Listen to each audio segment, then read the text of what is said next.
20वीं सदी में लड़ी जाने वाली फर्स्ट वर्ल्ड वॉर प्रोपेगेंडे की बुनियाद पर लड़ी जाने वाली इंसानी तारीख की वो पहली जंग थी जिसमें कौमें और फौजें एक साथ लड़ाई में शामिल थी। जंग अजीम अव्वल में बरतानिया ने प्रोपेगेंडे के लिए 2 तंजीमें कायम की।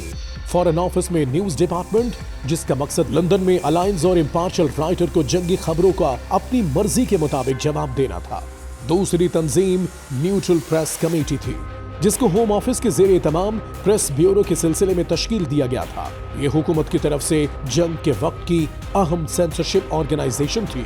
इसके अलावा बरतानिया ने बेशुमार छोटी छोटी तंजीमें बनाई, जिसका मकसद इंफॉर्मेशन मिनिस्ट्री के साथ मिलकर फैक्ट्स को तोड़ना मरोड़ना था।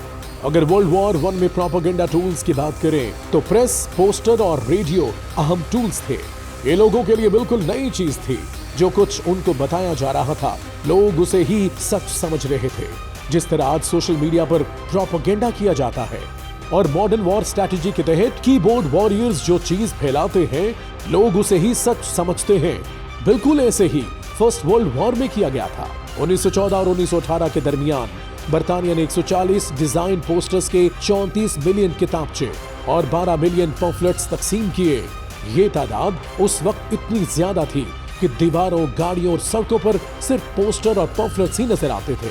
दूसरी तरफ अमेरिका ने नवंबर 1918 तक तकरीबन 2500 डिजाइन पोस्टर की 20 मिलियन से ज्यादा कॉपियां तकसीम की, जिनका मकसद लोगों के जज्बात उभारना और जर्मनी, हंगरी और ऑटोमन एम्पायर को हारता शो करके मजीद नौजवानों को जंग में शामिल करवाना था, ताकि मैन पावर कम न हो।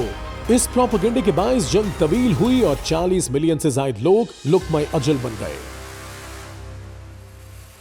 सेकेंड वर्ल्ड वॉर में हिटलर ने बरतानिया और अमेरिका की प्रोपेगेंडा स्ट्रेटजी को भरपूर तरीके से इस्तेमाल किया। नाजी प्रोपेगेंडे में यहूदियों को पूरी दुनिया में फसाद की जड़ समझा गया। हिटलर ने लोगों के ज़हनों में सबसे पहले जर्मनी का प्रोपेगेंडा इंजेक्ट किया ताकि वह फौज में भर्ती हो और बर्लिन को दुनिया की सुपर पावर बनाए। हिटलर ने यूरोप के साथ जंग का ऐलान करके प्रोपेगेंडे के तहत रेडियो स्पीचेस, पोस्टर्स और पम्फलेट्स डिजाइन करवाकर यूएसएसआर में तकसीम करवाए और उन्हें अपना दोस्त डिक्लेयर करके उनके साथ अमन मुआहिदा साइन किया, जिसको मॉस्को ने सच समझा और फिर बाद में इस पर भी हमला कर दिया गया। सेकेंड वर्ल्ड वॉर में हिटलर ने पॉल जोसेफ गॉयबल्स को मिनिस्टर ऑफ प्रोपेगेंडा अपॉइंट किया। गॉयबल्स ने नाजी दौर में जर्मनी की आवाम को हिटलर की हुकूमत और पॉलिसी की हिमायत पर कन्विंस करने के लिए कई झूठ और बातें मशहूर की, जिनका हकीकत से कोई ताल्लुक न था, लेकिन वो हिटलर की हुकूमत को दुरुस्त और जर्मन कौम का निजात दहिंदा बताता था। दूसरी जंग अजीम के वक्त बरतानिया सुपर पावर था। उसने हिटलर से लड़ने का प्रोपेगेंडा किया।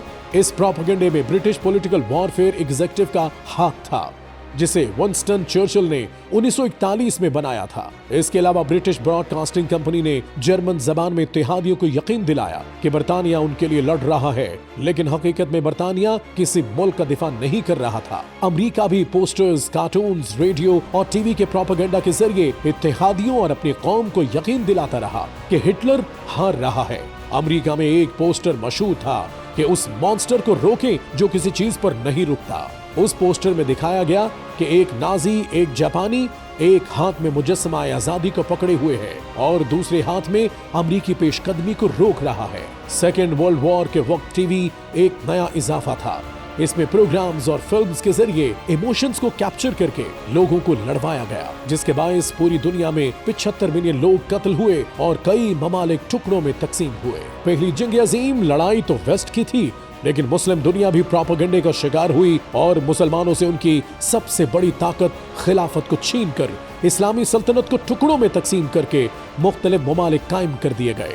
जिस तरह वर्ल्ड वॉर 1 और 2 में प्रोपेगेंडा टेक्निक का सहारा लिया गया, इसी तरह अब मॉडर्न वॉरफेयर के तहत सोशल मीडिया पर प्रोपेगेंडा करके मुस्लिम ममालिक के अंदरूनी हालात खराब करके उन्हें कमजोर करने की आलमी साजिशें की जा रही हैं। और इसी तरह 5th जनरेशन वॉर के तहत अब दुश्मन का टारगेट दुनिया की वाहिद इस्लामी न्यूक्लियर पावर पाकिस्तान है, जहां आवाम को प्रोपेगेंडे का शिकार करके रियासत मुखालिफ किया जा रहा है ताकि दूसरे ममालिक की तरह यहाँ पर भी बगावत हो। लेकिन हमारी नौजवान नस्ल को इस प्रोपेगेंडे से दूर रहना होगा, क्योंकि इसी में पाकिस्तान की भलाई है। क्योंकि पाकिस्तान है तो हम हैं।